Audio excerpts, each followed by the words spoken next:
Hello and welcome to the 2021 Greater Rochester Annual Teen Book Festival. Before I turn things over to Jenna to introduce our wonderful authors, if you have any questions, please write it in the chat. Make sure that your mics and cameras are turned off. And this session is being recorded, just as a heads up. And yeah, Jenna, if you want to take it from here and introduce our authors, go ahead. Great, thank you. Sorry. High school is a crazy part of our lives. New classes, first loves and heartbreak, and discovering your identity. These different events can make for interesting ideas in books, and the awesome authors we have on this panel today, like Hena, author of Amina's Voice series, Brittney Morris, author of The Cost of Knowing, and Ray Stoeve, author of Between Perfect and Real, use high school to mold their books. Thank you for joining us today, and the floor is yours. Thank you for having us. All right, so let me take a look at the questions that we have prepared for you. And we'll, as people come in, we'll take questions that they might have. I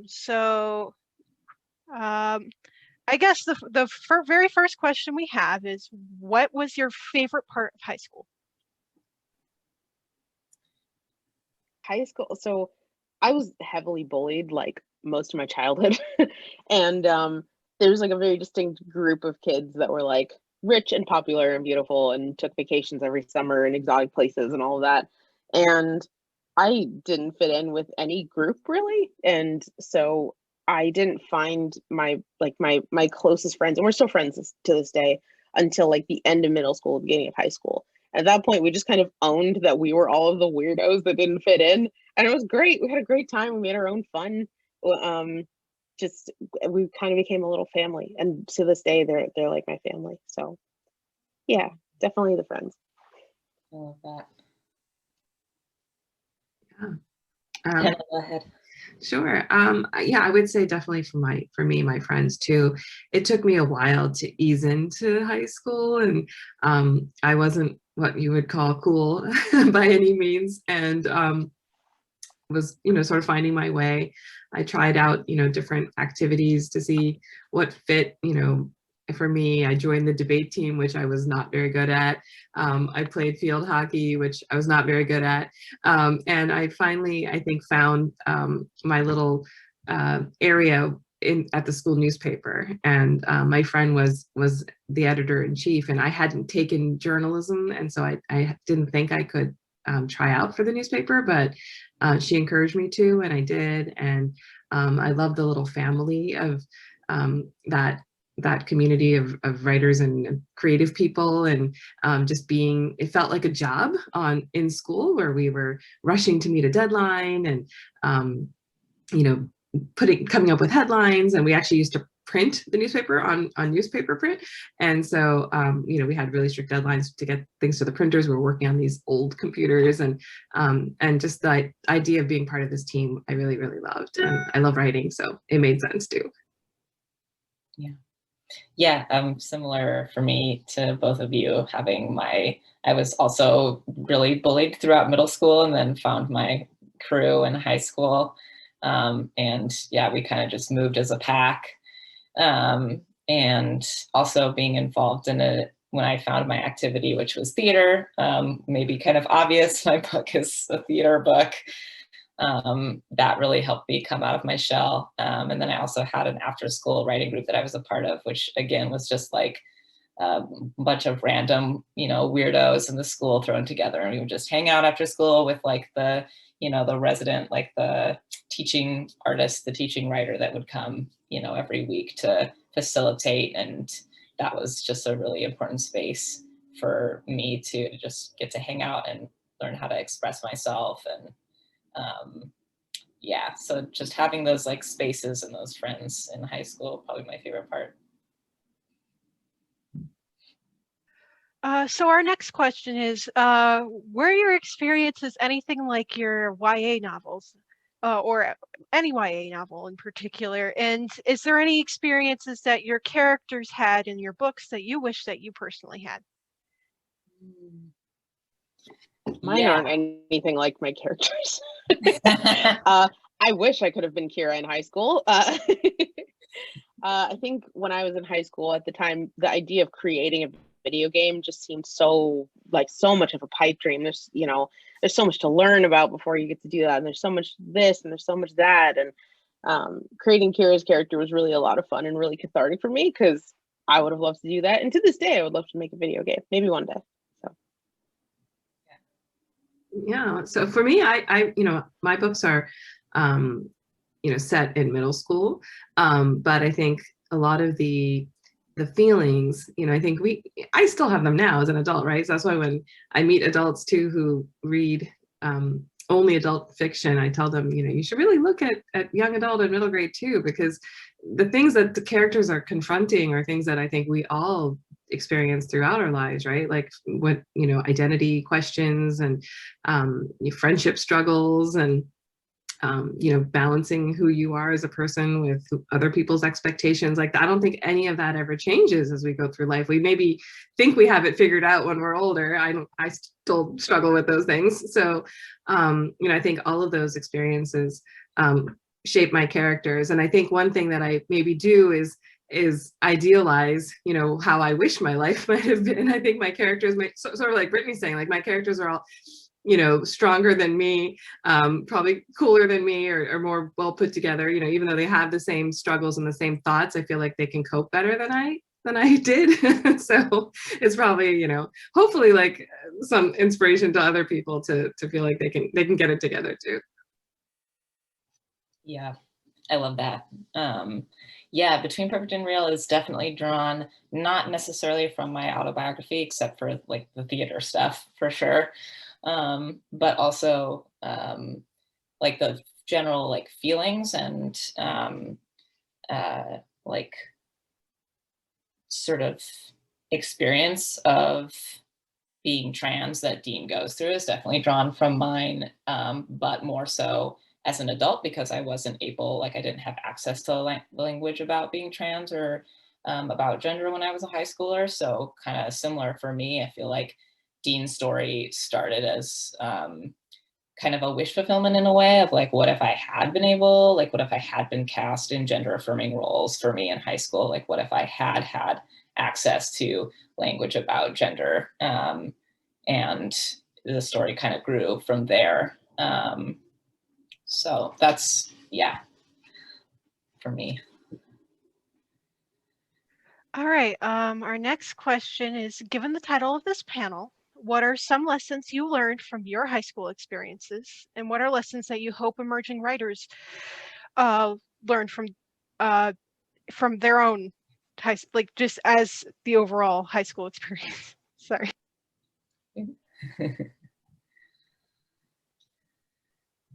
I'll jump in. I think something I realize now, I don't know if I realized it when I was in high school as much, was how much I didn't realize the people around me were going through many of the same things that I was.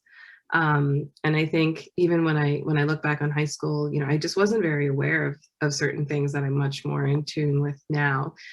Even things related to, I'm a child of immigrants, I'm a Muslim, minority in different ways. And I remember not really forming a community of peers. And now I talk to some of my friends and people I knew back in high school who maybe came from different backgrounds or had different,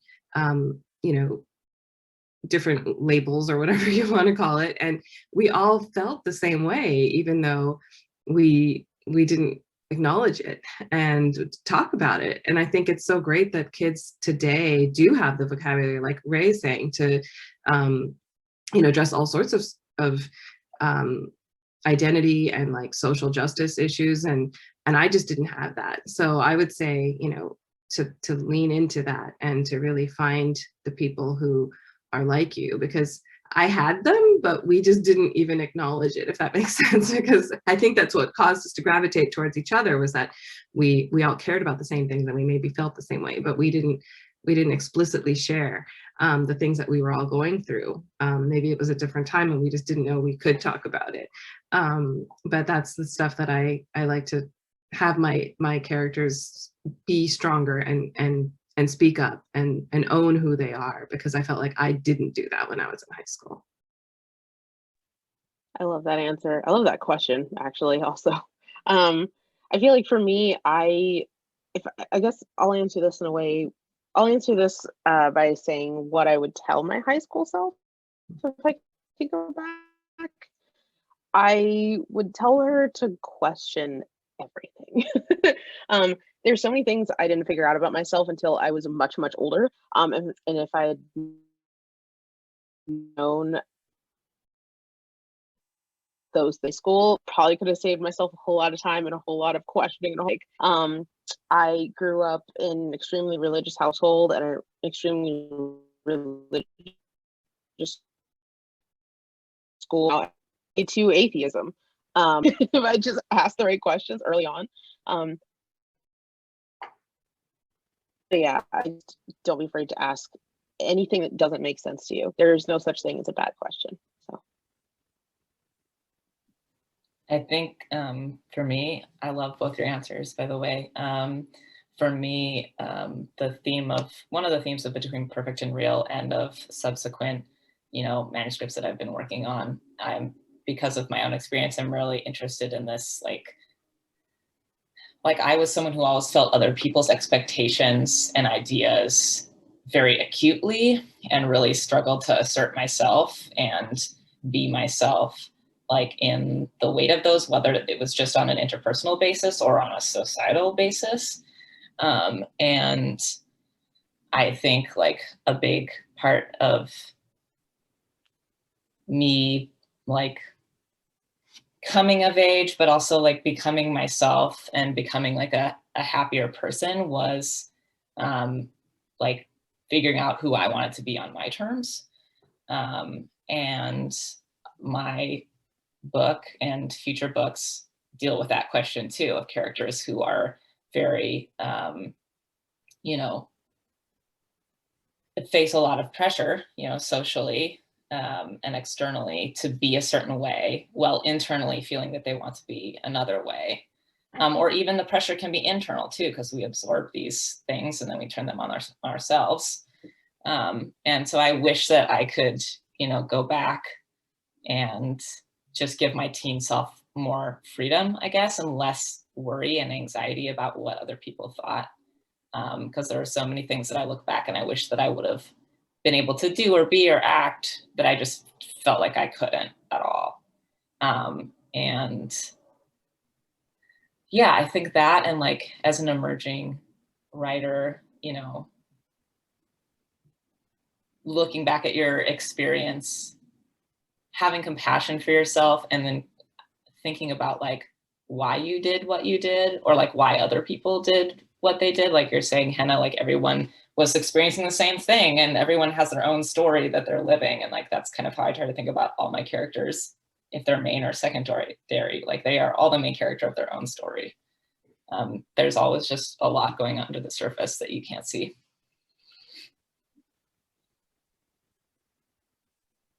if I could just jump back in, actually, I just realized I haven't been relating any of these questions back to my actual books. Professional, I promise. If I could just talk real quick about how my aids to Kira's journey, that'd be great. Someone who questions everything throughout our book. She questions what it means to be a strong Black woman. For her specifically, because she's getting all this input from those around her about what it means. She questions what it means to be a Black woman and a gamer, which is an intersection that is not often portrayed in media. And for me personally, didn't feel possible until a few years ago. She questions her boyfriend on a lot of his opinions about Blackness and Black excellence specifically. And he tends to have a pretty narrow-minded view about what Black excellence looks like. He's all about the nuclear family. He's all about Black people owning businesses. He's all about Black people not sinking into distractions such as video games, conflict. So there's a lot of questioning that goes on with Kira's story, and those are a lot of questions I wish I'd been asking myself in high school, but never too late to start asking. Glad I am where I am now. Yeah.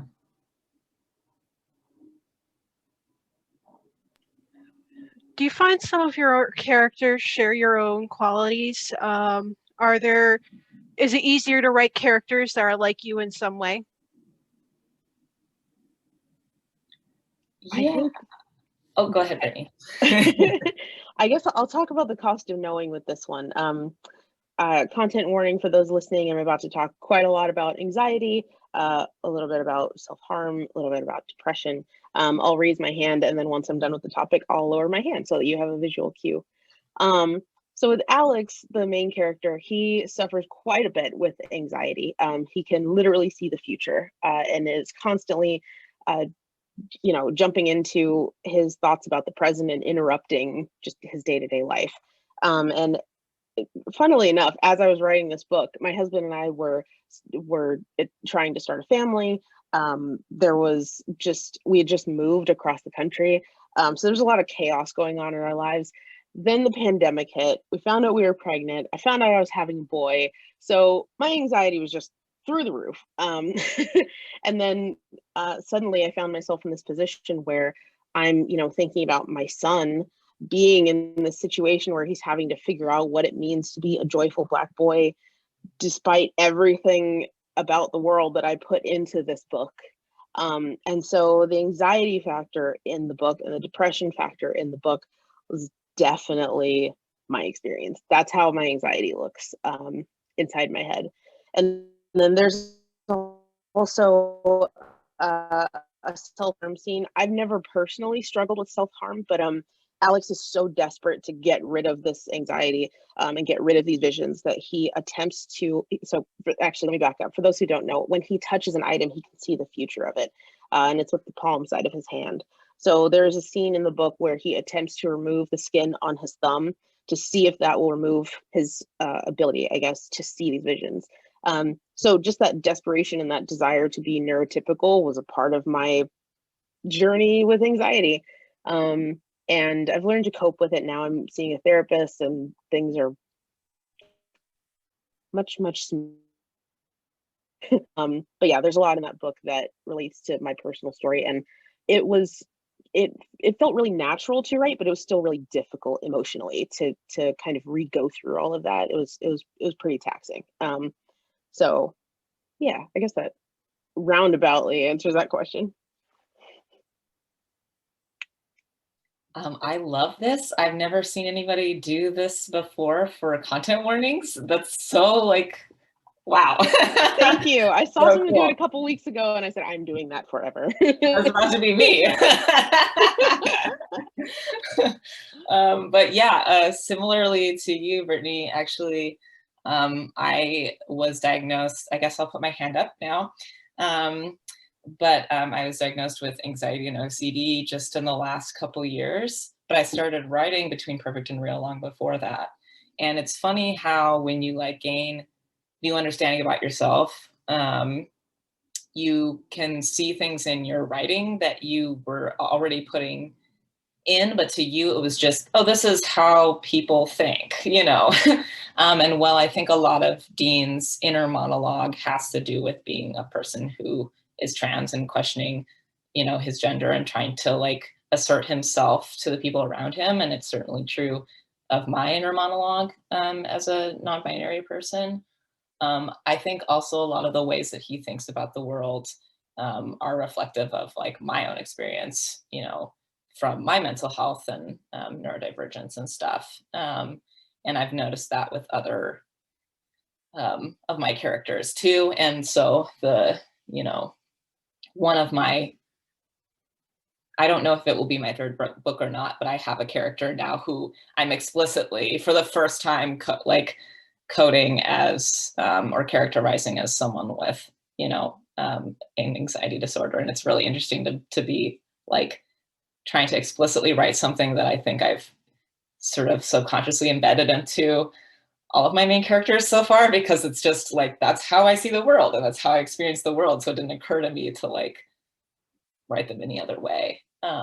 So that's definitely like something that is a quality of mine. And then also I think, you know, Dean is a theater kid. I was a theater kid. Dean has a lot of like big emotions. Like I have a lot of big emotions. And so I think we share that as well. I love both of your answers, and I love that you're not necessarily, I mean, you're not limiting yourselves, right, in terms of who you're creating. And there's so many kids out there that need these characters. And I feel like when I was writing my first, so this was Amina's Voice was my debut middle grade. It came out I guess 4 years ago now.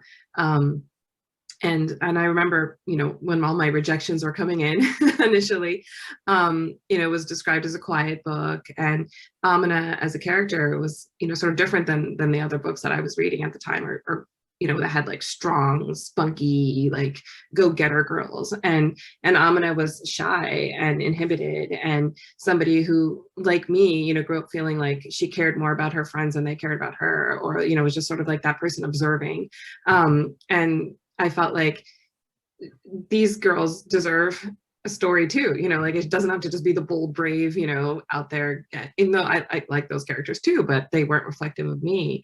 So I definitely feel like I do put pieces of myself, like her bravery is probably not not true to mine. I think she's braver than me.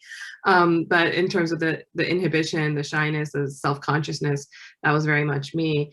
And in More of the Story, which is a middle grade that I wrote that's inspired by Little Women, which was a book that I read a lot as a teen, I based my story around Jamila, the character here, and she's inspired by Jo March because I felt a strong connection to her. But what I tried to explore in this book was probably not a huge part of the original, the classic, but I just sort of pulled things that I loved from the classic and wove them into a new story, and you know, the personalities of the sisters and some of the storylines. But one of the things that I appreciated, I think, as a child about Jo was her anger and her struggle with anger, and how to channel that into something positive.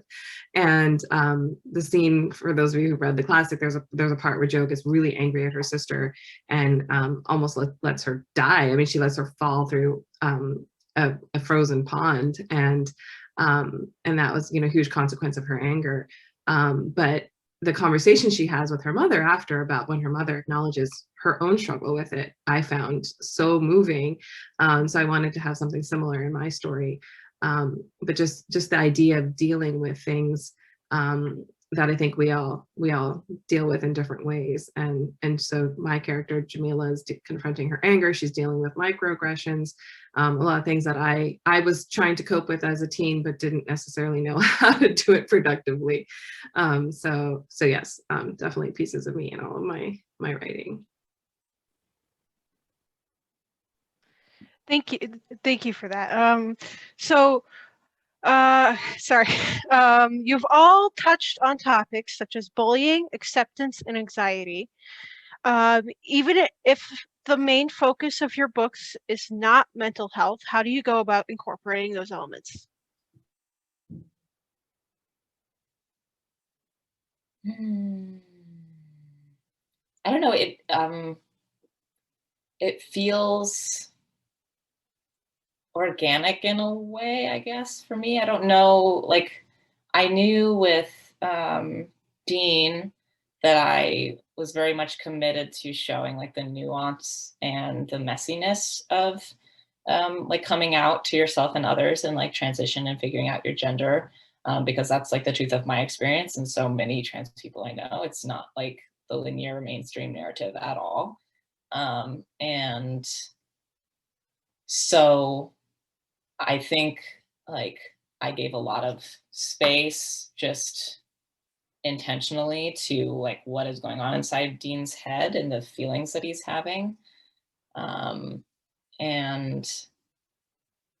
I think in like subsequent works like this, my second YA, which I'm working on right now, that kind of just continued because for me, like that's so much of like what you're saying, Hena, about like quiet books. Like that is like character driven books are really my jam. And I like being in people's heads and going through the character's journey with them, and like being like showing how they're figuring out what they're figuring out. So it feels like it's like both intentional but not intentional, because yeah, I don't know how to explain it, I guess.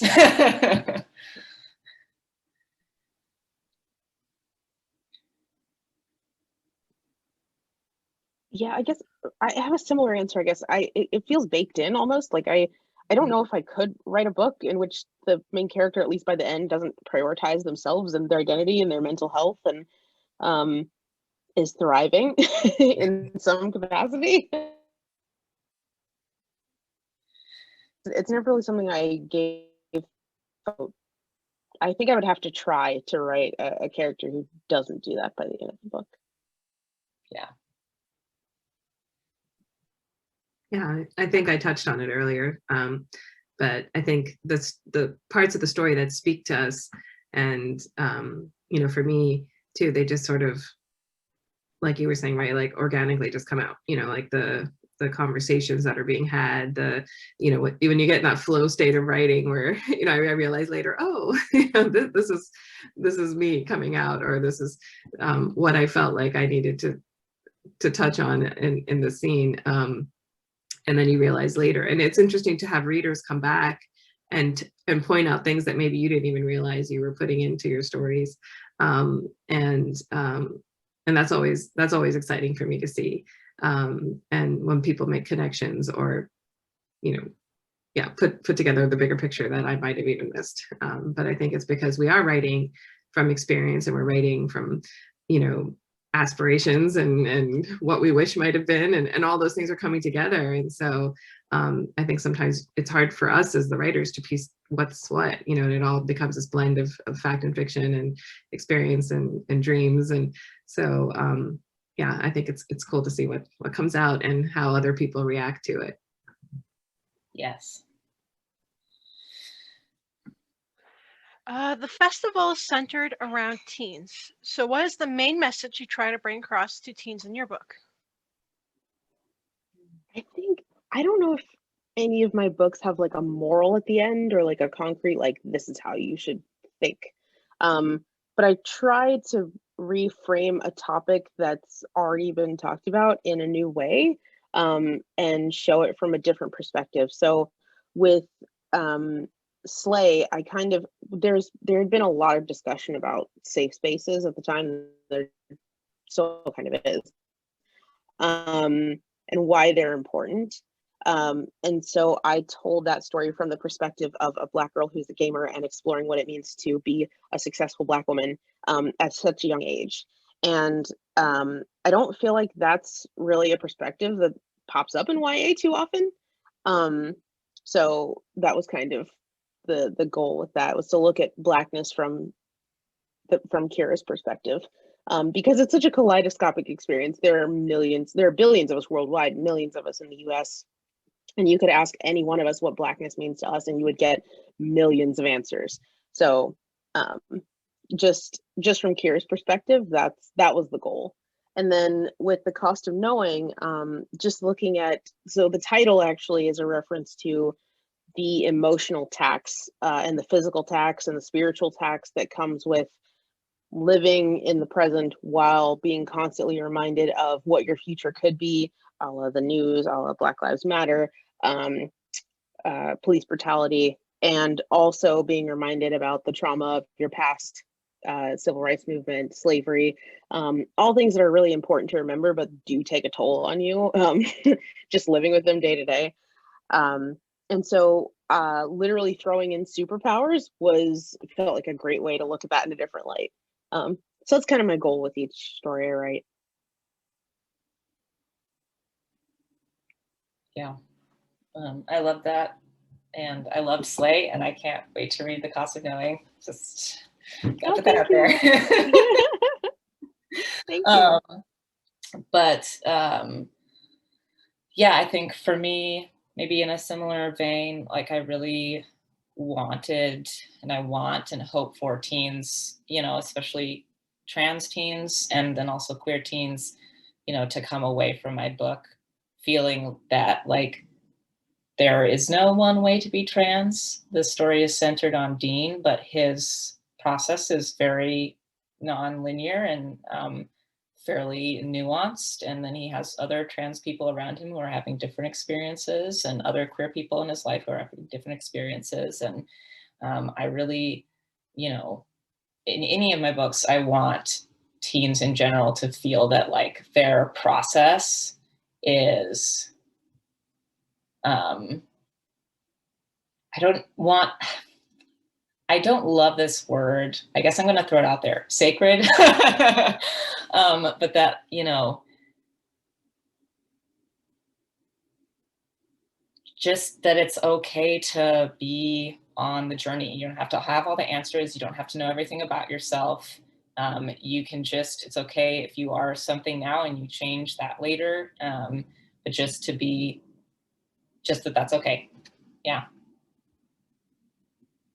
Yeah, I love that. And, you know, just to add a little bit, I think you both said everything I'd want to say, but I guess specifically, I too don't try to have a message that like beats you over the head. I think, you know, readers, especially young readers, are just too clever for that too. And I know myself as a reader, I'd be like, no, thank you. Like, don't preach to me, you know.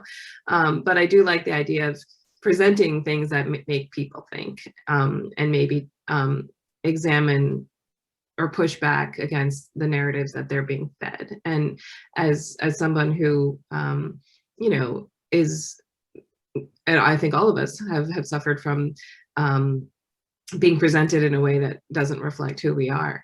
And for, you know, in Amina's song, the sequel to Amina's Voice, she does confront that, where she herself feels that when she gets to visit her homeland, she goes to Pakistan at the beginning of the book, and she confesses to her cousin that, you know, she was nervous about being there because of what she'd heard in the news. And meanwhile, her cousin is like, oh, I would never want to be in America because, you know, she hears about what's going on here.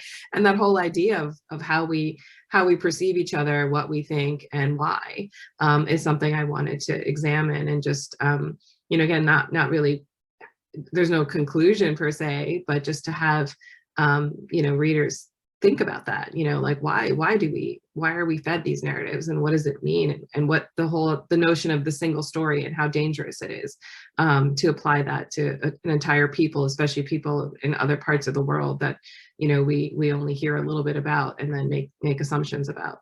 So that was something I definitely wanted to play with in the text, and I feel like that's what I do in most of them, even if I'm writing for really young kids, you know, just like the subtle, even in artwork or whatever it is, you know, subtle differences that may make people think differently and push back a little bit against what they might be hearing, that reinforces a sort of preset notion that people have, you know, this in my case, like specifically about Muslims or about people from Pakistan, which unfortunately we know people do have a lot of very narrow and limited views of. So our next song is about music. Music is pretty important to a lot of teens nowadays. Do any of you have writing playlists? Do you have any songs that you were listening to a lot while you were writing? If you have one in particular you want to share, we would love to hear it. And are there any music pieces that helped you get through high school, or something that you connected with a lot when you were in high school? I loved David Bowie in high school. He was the first like queer celebrity that I knew of, although I think his relationship to bisexuality is somewhat complicated. But at the time, all I knew was that he was bi and I was bi. And he was also like gender weird and fabulous in this way that like I was drawn to, though I didn't understand why at the time. And so he is mentioned several times. You know, there are scenes where Dean listens to Bowie songs. Specifically, I mention Heroes and then also Changes. So Bowie was on the playlist. I do write with playlists. I make playlists for every manuscript that I have with music that I feel like fits the theme. And another album I also listen to, there's a lot of Lorde on Dean's playlist. And she just has that sort of expansive, cinematic, yet also very specific and emotional, songwriting style of like teen life. And so that was definitely a big part of the playlist too. There's a song that I listened to on repeat the whole time I was writing Slay. And especially during the duel scenes, because I just imagine the song playing as Kira is like battling these people. And would anyone mind if I read the lyrics? Because they're just they align so well with the duels. So let me see. So it's Light 'Em Up by Robin Loxley. And the lyrics are, I've been having this vision, breaking out of these walls, busting out of this prison. Either rise or you fall. I'm on a mission, bringing my dreams to fruition. I ain't playing at all. Bring out the body bags. I'm about to kill them, deliver them to the mortician. I gotta do what I gotta do. Mask on my face, black in my veins. I gotta do what I gotta do. I prayed to God. He never came. I'ma do me. That's in my blood. I'll never change. This is a toast to the underdogs. Now we're doing it our way. And I was like, the whole time I was just like, yes, let's get in. And then in high school, actually, this song became my favorite song in 2006 when it came out, and it's still my favorite song to this day. It's How to Save a Life by The Fray. I was quite a sad child. And so that was a song I used to like go in my room and just cry to. And now it's like a song I'm just so happy about because there's so many amazing memories and just there's so many different emotions that come up with that song. I love it so much. Yeah. I love that. I was a child of the 80s, so I'm older than both of you probably. Well, definitely. And so I was, I grew up listening to, 80s pop, which I adore now even.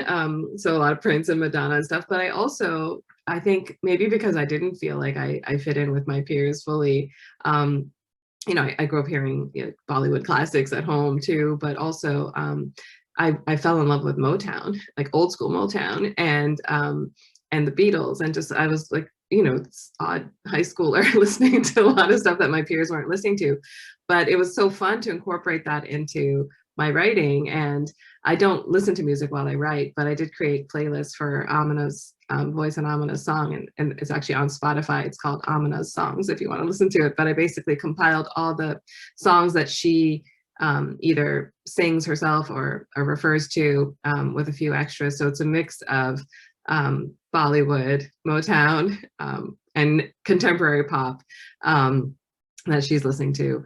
And since she's a singer and a very musical person, it's fitting.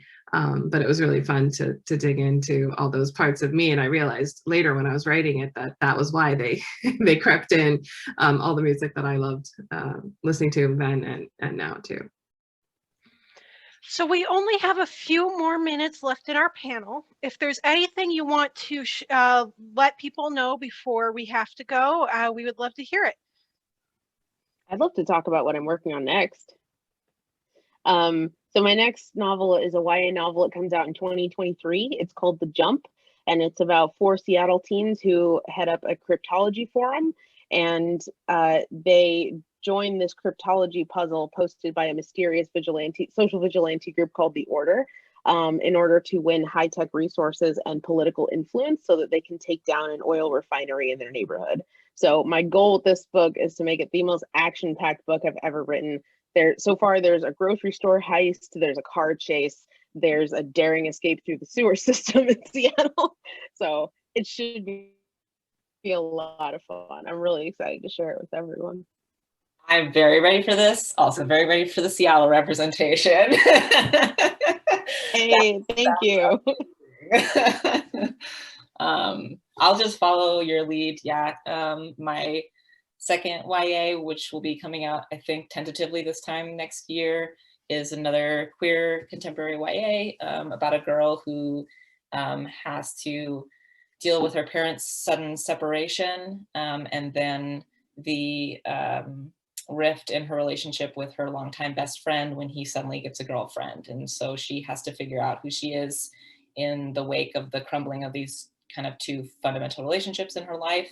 And part of that is her discovering like what her sexuality means to her, but it's not the core focus of the story. It's mostly just about her and kind of re-examining the dysfunctional nature of her family life. Very cool. Wow, I can't wait to read both.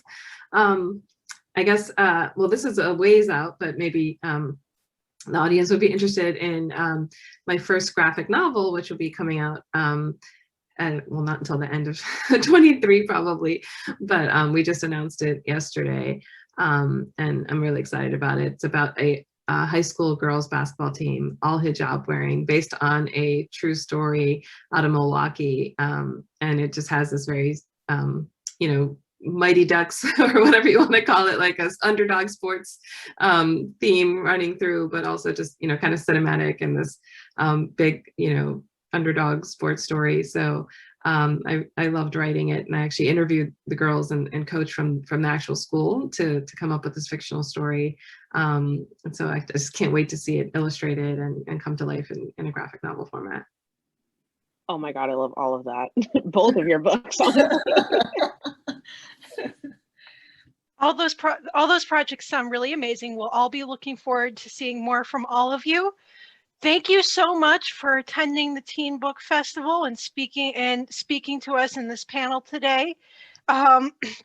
It was a real pleasure hearing about your experiences, and like I'm sure there's several teens who enjoy knowing that they weren't alone and having a lot of these experiences and having an older role model to look towards. Thank you so much for attending, and we're going to end the panel here. Thank you. so much. Thank you so much. So nice to chat with you.